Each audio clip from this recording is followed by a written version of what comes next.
চট্টগ্রামের double mooring এলাকায় ছুরিকাঘাতে 2 পুলিশ সদস্যকে জখমের ঘটনায় ডাকাত দলের প্রধান আরিফ ওরফে মেহেদী হাসানকে গ্রেপ্তার করেছে পুলিশ। ভোরে তাকে ডাবল মোরিং এলাকা থেকে অস্ত্র ও গুলিসহ গ্রেপ্তার করা হয়। বান্ডেল থাকলে প্রতি সেনমানিতে টাকা বাঁচবে। বিকাশ সেনমানি বান্ডেল কিনে জিতুন প্রতি লেনদেনে। পুলিশ জানায় আগ্রাবাদ এলাকায় ডাকাতির প্রস্তুতি নিচ্ছিলেন মেহেদী ও তার দল। খবর পেয়ে পুলিশ অভিযান চালিয়ে গ্রেপ্তার করে। উদ্ধার করা হয় ইতালির তৈরি একটি পিস্তল এবং 50 রাউন্ড গুলি।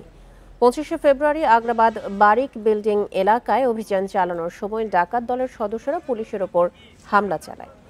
এতে ছুরিকাঘাতে আহত হন পুলিশের উপপরিদর্শক আহলাদ ইবনে জামিল এবং এসআই জামিল।